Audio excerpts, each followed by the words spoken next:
the reason behind our smile, our success and strength. They sacrifice everything to give us a better life. But as they grow older, they need more of our love, care and support. This drama reminds us that respecting and protecting our parents is not just a duty, it is our responsibility. And yes, it is our responsibility. தாயின் தாலாட்டு நம்மை தந்தையின் உழைப்பு நம்மை உயர வைத்தது. அந்த இரு இதயங்களையும் காப்பது நம் பொறுப்பு அல்லவா? அப்படி தன் பெற்றோர்களை பாதுகாக்க தவறிய பிள்ளைகளுக்கு பாடம் கற்றுக் கொடுப்பதற்காக எம் பள்ளி மாணவர்கள் ஒரு சிறிய நாடகத்தை நடித்து காட்ட உள்ளனர். கண்டு கழியுங்கள். நாம் சிறியவர்களாக இருந்தபோது நம்மை காப்பாற்றியவர்கள் பெற்றோர்கள். அவர்களின் உழைப்பு, தியாகம், அன்பு ஆகியவற்றை மதித்து அவர்களை மரியாதையுடன் கவனிப்பது ஒவ்வொரு பிள்ளைகளின் கடமையாகும். பெற்றோர்களை பாதுகாப்போம் என்ற நல்லெண்ணத்தை எடுத்துரைக்கும் இந்த நாடகத்தை அனைவரும் கவனமாக பார்த்து அதன் நன்னெறியை வாழ்க்கையில் கடைபிடிக்குமாறு கேட்டுக்கொள்கிறோம். காட்சி 1, நீதிமன்றம். நடந்த இருதரப்பு வாதத்தையும் வைத்து பார்க்கும் பொழுது சமிக்ஷா அம்மாளின் அசையும் மற்றும் அசையா சொத்துக்களை அவர்களது மகன்களுக்கு 2 பாகமாக பிரிக்க இந்த நீதிமன்றம் உத்தரவிடுகிறது. முதலாவதாக பாரதி நகரில் இருக்கும் வீடு அண்ணன் ஆதவனுக்கு மற்றும் போட்டூர் பண்ணை நிலம் மற்றும் சமிக்ஷா அம்மாளின் 15 பவுண்ட் நகை வழங்கப்படுகிறது. அடுத்ததாக சிறிய மகன் ஜெயநிதிக்கு அண்ணா நகரில் உள்ள வீடும் மற்றும் சமிக்ஷா அம்மாளின் பரம்பரை விவசாய நிலம் மற்றும் அவர்களது கணவர் பயன்படுத்திய பத்மினி கார் வழங்கப்படுகிறது. மேலும் சமிக்ஷா அம்மாளின் பேரில் வங்கியில் உள்ள ரூபாய் 5 லட்சம் யாருக்கும் பிரித்து கொடுக்கப்படாது. மிஸ்டர் ஆதவன், மிஸ்டர் ஜெயநிதி, உங்கள் 2 பேரில் யார் உங்கள் அம்மாவை பார்த்துக்க போகிறீங்க? ஐயா, நான் தான் எங்கள் வீட்டுக்கு மூத்த புள்ள. கடைசி வரைக்கும் வச்சு நானே பார்த்துப்பேன்யா. இல்லைங்கய்யா, என் மேலே தான் எங்கள் அம்மாவுக்கு அதிக பாசம். அதனால் நானே எங்கள் அம்மாவை பத்திரமா பார்த்துக்கிறேயா. சமிக்ஷா அம்மாள் பெரிய மகன் வீட்டில் 1 மாதமும் சிறிய மகன் வீட்டில் 1 மாதமும் தங்கி தன் மீதமுள்ள காலத்தை வாழ்ந்து கொள்ளலாம் என இந்த நீதிமன்றம் தீர்ப்பு வழங்குகிறது. Order, order, order.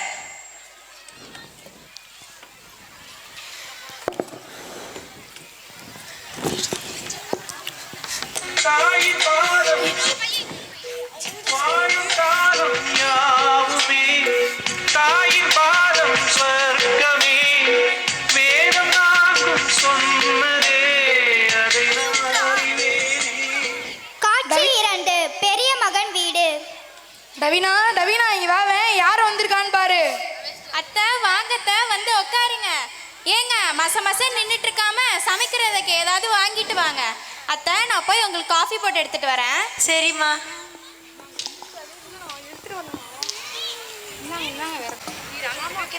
ஏங்க, உங்க அம்மாவை உங்க தம்பி வீட்டுல விட்டுட்டு வந்துருவீங்களோன்னு பயந்துட்டே இருந்தேன்.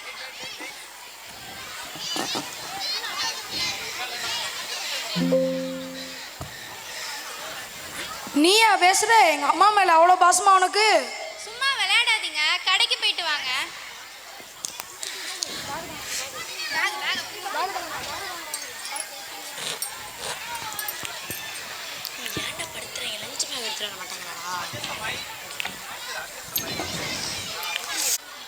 மீன் வாங்கிட்டு வந்திருக்கேன், எங்க அம்மாவுக்கு சமைச்சு கொடு. நீ நல்லா இருக்கட்டும். அடுத்த மாசம் என் தங்கச்சிக்கு கல்யாணம் வருது. அதுக்கு எனக்கு போட்டுக்க புது நகை வேணும். நகை எதுக்கு இப்போ?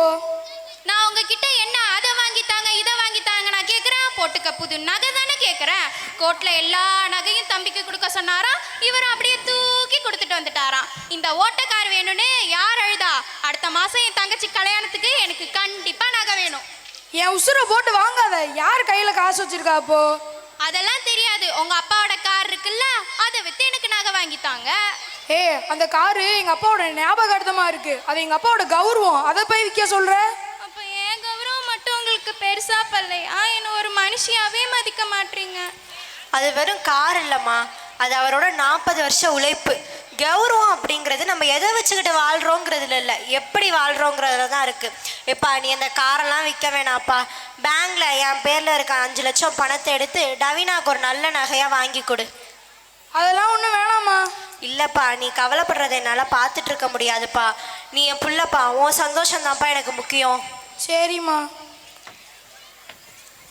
இந்தாப்பா.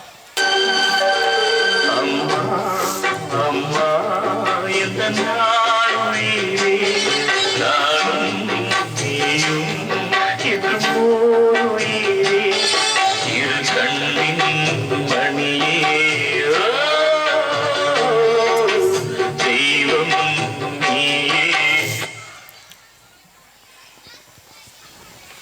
அண்ணா மாச கடைசி ஆயிடுச்சுண்ணே, அம்மா அழைச்சி போறேண்ணே. அழைச்சிட்டு போப்பா. காட்சி 3 சிறிய மகன் வீடு. வெதிகா வெதிகா, எங்க அம்மா வந்திருக்காங்க, வான்னு ஒரு வார்த்தை கூப்பிட்டா குறைஞ்சா போயிருவ. உங்க அம்மா பண்ண வேலைக்கு இதுதான் குறைச்ச. ஏன்பா என்ன பிரச்சனை? ஏன் வேதிகா இப்படியெல்லாம் பேசுறா? இந்த இன்டீரியர் ஒர்க்கெல்லாம் பண்ணி வீட்டை மாற்றலான்னு நினச்சா எல்லாத்தையும் மூத்த பிள்ளைகிட்டே கொடுத்துட்டு வந்திருக்க. இல்லை மனசில் என்னதான் நினச்சிக்கிட்டு இருக்க? மூத்தவன் மட்டும்தான் அவன் பிள்ளையா? அப்போ நான் அவன் பிள்ளை இல்லையா? ஒரு மாதம் இருந்துட்டு போகிற வழியை பாரு. வேதிகா, அம்மாவுக்கு ரூம் ரெடி பண்ணு. இருக்கிறது 2 ரூமு, ஒன்று நம்ம யூஸ் பண்ணுறோம், இன்னொன்று கெஸ்ட் யாராவது வந்தால் யூஸ் பண்ண வச்சுருக்கோம். உங்கள் அம்மாவை ஹால்லே தங்க சொல்லுங்கள்.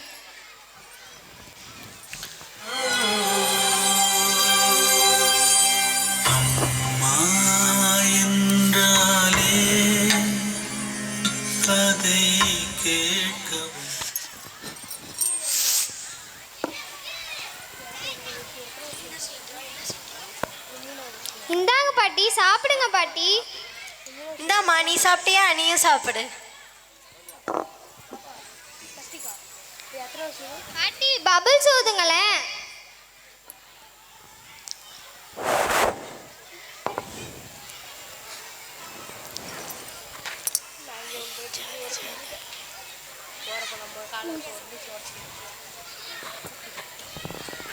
மொட்டை மாடியில் துணி காயுது, அதை போய் எடுத்துட்டு வாங்க. சரிம்மா. ஹே ஓவியா, எத்தனை வாட்டி சொல்கிறது மற்றவங்க யூஸ் பண்ண பொருளை யூஸ் பண்ணாது. நான் உங்கள் வாய் வச்சு ஊதுனேன், அதை வாய் வச்சு ஊதுறேன். It's not hygiene. Do you have any sense? போய் ஹோம்ஒர்க் இருந்தா செய் இப்போ. சாரிம்மா, இனிமேல் பாட்டி கொடுத்து எதுவும் சாப்பிட மாட்டேன்.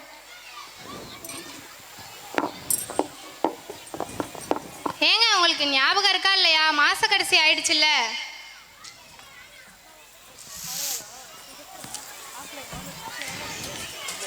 வீடு.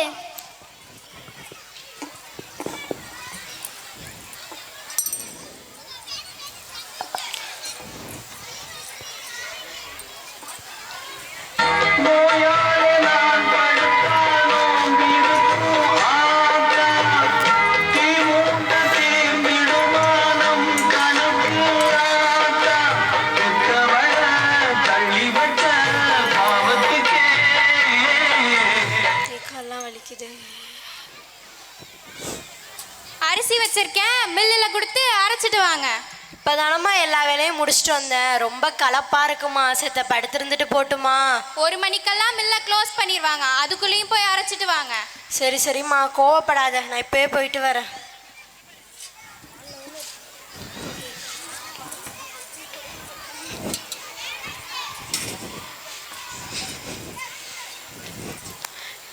சமீக்ஷா அம்மா தனியாக அமர்ந்து பேசுதல். ஏங்க ஊரில் எல்லாரும் உங்கள் அம்மாவை பற்றி தப்பாக பேசுகிறாங்கங்க. நானே சில டைம் பார்க்கும்போது அவங்களே தனியாக பேசிக்கிறாங்க. எனக்கு என்னமோ இது சரியாகவே படலை. அம்மா மாத கடைசியாச்சு, எனக்கு எப்படி சொல்கிறேன்னு தெரியல. எப்பா ரொம்ப முடியலப்பா, முன்னாடி மாதிரியெல்லாம் இப்போ நடக்க முடியலப்பா. கை கால்லாம் ஒரே வலியாக இருக்குப்பா, தலையெல்லாம் வலிக்குதுப்பா. சரி அந்த ஆஸ்பத்திரிக்கு போய் என்னன்னு பார்த்துட்டு வந்துருவோமாப்பா? நீ வேற சும்மா நைனு, எனக்கே 1008 வேலை இருக்கு. அதை பண்ணுது இதை பண்ணுதுன்னு. வேணா காசு தரேன், ஆட்டோ பிடிச்சி நீயே போய் பார்த்துக்கோ. சரி சரிப்பா, கோவப்படாத. உனக்கு எப்போ நேரம் இருக்கோ அப்பயே போயிட்டு வரலாம். நீ போய் உன் வேலையை பாருப்பா, அதான்ப்பா முக்கியம். இந்த மாதிரி சின்ன சின்ன விஷயத்துக்கெல்லாம் கவலைப்படாதம்மா, இதெல்லாம் வயசானா வர்றது தான். உங்களுக்கு பாரமாக இருக்க நான் விரும்பலப்பா, நான் எங்கேயாவது போயிடுறேன்ப்பா. எங்கேயாச்சும் போய் தொலைங்கம்மா.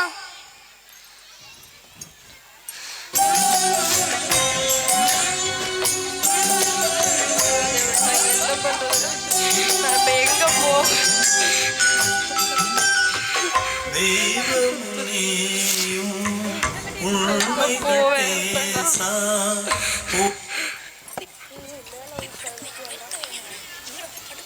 காட்சி 5 அம்மா தன் குழந்தைகளை வளர்த்ததை நினைத்து பார்த்தல்.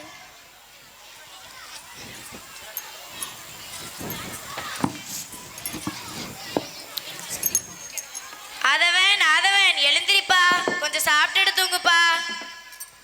ஐயோ எத்தனை தடவை தான் சொல்றது, கொஞ்சம் சாப்பிட்டுட்டு தூங்குப்பா.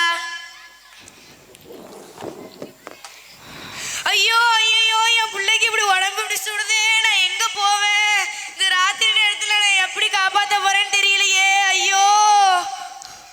என்னம்மா என்னாச்சு? ஏன் இப்படி பாட்டமா இருக்க? பிள்ளைக்கு சாதாரண காய்ச்சல் தான் அடிக்குது, வா ஹாஸ்பிட்டல் தூக்கிட்டு போகலாம்.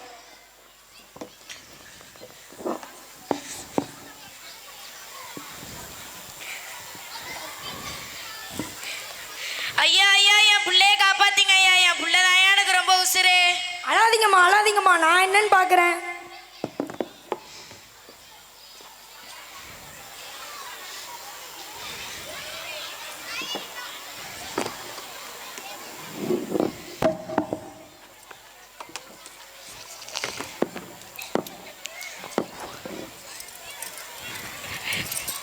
நீங்கள் பயப்படுற மாதிரி எதுவும் இல்லை, சாதாரண காய்ச்சல் தான்.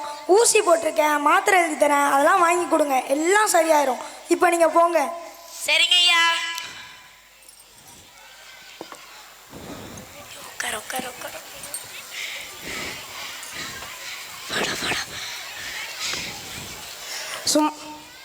சும்மா சாதாரண காய்ச்சல் தானே அடிக்குது, அதுக்கெல்லாம் போய் இப்படி பயந்தா? இப்போதான் நம்ம அவங்கள பார்த்து பார்த்து வளர்க்குறோம், ஆனால் கடைசியில் அவனுங்க நம்மளை அனாதையாக விட்டுட்டு போகிறானுங்க. அப்படியெல்லாம் சொல்லாதீங்க. பெரிய மகன் உங்களையே பார்த்துக்குவா, சின்ன மகன் என்னைய பார்த்துக்குவா. நம்ம குடும்பமா நம்மளோட கடைசி காலம் வரைக்கும் சந்தோஷமா வாழலாம்.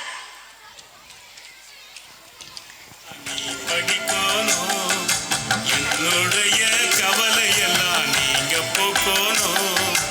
உங்களை பெற்றதை சந்தோஷம், நான் உங்களை பெற்றதை சந்தோஷம், சிங்கத்தை பெற்றதை சந்தோஷம்.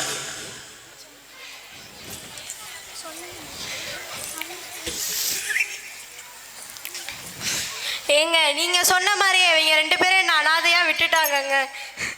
ஐயோ நான் இப்போ என்ன பண்ணுவேன்? கடவுளே எங்க போவேன்?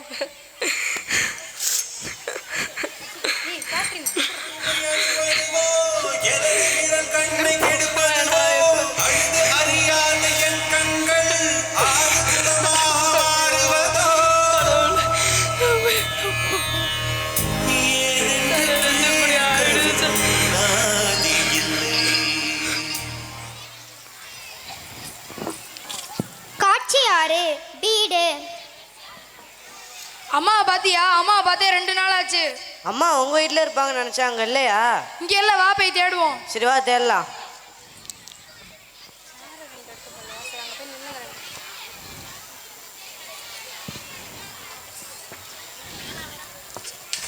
ஏங்க நம்ம வீட்டுக்கு கோர்ட்லேருந்து நோட்டீஸ் வந்திருக்குங்க. அப்படியா? எடுத்துட்டு வா பார்க்கலாம். அம்மா எங்கே இருக்காங்கன்னு தெரிஞ்சிருச்சு. அம்மா தான் நம்மளுக்கு கோர்ட்லேருந்து நோட்டீஸ் அனுப்பியிருக்காங்க. அப்போ நம்ம எல்லாம் நாளைக்கு கோர்ட்டுக்கு போகணுமா? ஆமாங்க. 10 சமிக்ஷா அம்மா. நீதிபதி ஐயா அவர்களே, இங்கு நின்று கொண்டிருக்கும் சமிக்ஷாமா தங்கள் பிள்ளைகள் இருவரும் வயதான காலத்தில் தங்களை பார்த்து கொள்வார்கள் என நம்பி சொத்தை அவர்களின் பேரில் எழுதி கொடுத்து விட்டனர். அவரின் சொத்தை வாங்கி கொண்டு அவரை வீட்டை விட்டு வெளியேற்றி விட்டனர். சமிக்ஷா அம்மா, நீங்க ஏதாச்சும் சொல்ல விரும்புறீங்களா? வணக்கம் ஐயா. இந்த வயசுல இந்த நீதிமன்ற வாசல்ல வந்து நிக்கணுங்கிறது என் தலையெழுத்து. என்ன பண்றது? இந்த கையால தான் இவங்க 2 பேரையும் தூக்கி வளர்த்தேன். இவங்க நல்லா இருக்கணும்னு நானும் என் கணவர் கஷ்டப்பட்டு படிக்க வச்சு ஆளாக்கி வளர்த்து கடைசியில் ஒரு கல்யாணம் பண்ணி வச்சோம். ஆனால் அந்த கல்யாணத்துக்கு அப்புறம் அவங்கவுங்க அவங்களோட மனைவியோட பேச்சை கேட்டுக்கிட்டு இன்னைக்கு என்னையே வீட்டை விட்டு வெளில அனுப்பிட்டாங்க. என்ன பண்ணுறது? இவங்க 2 பேருக்கும் நல்லா இருக்கணும்னு நினச்சி என் சொத்தெல்லாம் இவங்க பேருக்கு எழுதி வச்சேன் பாரு. அதான் நான் பண்ண தப்பு. என்ன பண்ணுவேன்? இந்த அநியாயத்துக்கு நீங்கள் தான் என் நல்ல நீதியாக வழங்கணும். உங்களை நம்பி தான் என் வந்திருக்கேன். ஆதவன் ஜெயநிதி, உங்க தரப்பாதத்தை சொல்லுங்க. ஐயா, என் மனைவிக்கும் எங்கள் அம்மாவுக்கும் சண்டை வந்ததில் கொஞ்சம் பிரச்சனை அதிகமாகிடுச்சியா. இனிமேல் நாங்கள் எங்கள் அம்மாவை நல்லா பார்த்துப்போம்யா. எங்கள் அம்மாவை எங்கள் கூடயே அனுப்புவீங்கயா. இனிமேல் எங்கள் அம்மாவை நல்லா பார்த்துக்கிறேயா. சமிக்ஷா அம்மா உங்க கூட வராததான் அவங்களோட விருப்பம். தற்பொழுது சமிக்ஷா அம்மாள் கொடுத்த புகாருக்கு தீர்ப்பளிக்கப்படுகிறது. இதுவரை நடந்த இருதரப்பு வாதத்தையும் விசாரித்ததன் பெயரில் பெற்றோர்கள் மற்றும் மூத்த குடிமக்கள் பராமரிப்பு மற்றும் நலச்சட்டம் 2007 படி வயதான பெற்றோர்களை பாதுகாக்க தவறும் பிள்ளைகளுக்கு 3 மாதங்கள் வரை சிறை தண்டனை அல்லது 5000 அபராதம் அல்லது இரண்டும் சேர்த்து விதிக்கப்படலாம். பெற்றோர்கள் பிள்ளைகளுக்கு சொத்து எழுதி வைத்த பிறகும் அவர்கள் பராமரிக்கவில்லை என்றால் அந்த சொத்தை ரத்து செய்து பெற்றோர்கள் திரும்பி பெற முடியும். அதன் அடிப்படையில் சமிக்ஷா அம்மாளின் அனைத்து சொத்துகளும் மீண்டும் அவருக்கே திரும்ப வழங்க உத்தரவிடுகிறது. கஷ்டப்பட்டு ஆளாக்குனீங்க, ஆனால் அவங்கள அனாதையாக விட்டுட்டோம்மா. அம்மா உங்கள் சொத்து எதுவும் எங்களுக்கு வேணாம்மா, நீங்கள் தாம்மா எங்களுக்கு பெரிய சொத்து, எங்கள் கூடயே வந்துருங்கம்மா.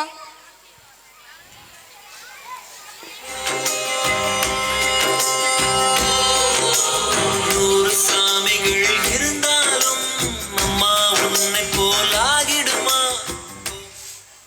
அத்தை எங்களை மன்னிச்சிருங்க அத்தை, உங்களை அம்மா மாதிரி பார்த்துக்குறோம் அத்தை, திரும்ப வீட்டுக்கே வந்துருங்க அத்தை. அதெல்லாம் ஒன்றும் வேணாமா. நான் எப்படி என் கணவர் இல்லாமல் நான் ஒரு ஆளாக இருந்து கஷ்டப்பட்டு இவங்க 2 பேரையும் வளர்த்து ஆளாக்கணும், அதே மாதிரி இப்பையும் என்னைய நானே பார்த்துக்கிறேன். எனக்கு யாரும் தேவையில்லை. தயவு செஞ்சு நீங்களாம் அந்த வீட்டை விட்டு வெளில போங்க. பெத்தவள மறந்தா அவன் செத்தவனே தாண்டா, அந்த உத்தமிய நினைச்சா அவன் உத்தமனே தாண்டா. அம்மாண்ணா சும்மா இல்லடா, அவ இல்லைன்னா யாரும் இல்லடா. பெற்றோர்கள் நம் வாழ்க்கையின் அடித்தளம். அவர்களை மதித்து அன்புடன் கவனிப்பது ஒவ்வொரு பிள்ளைகளின் முதன்மை கடமையாகும். நாம் இன்று நம்முடைய பெற்றோர்களை அன்போடு பராமரித்தால்தான் நாளை நம் பிள்ளைகள் நம்மை பராமரிப்பார்கள். நன்றி.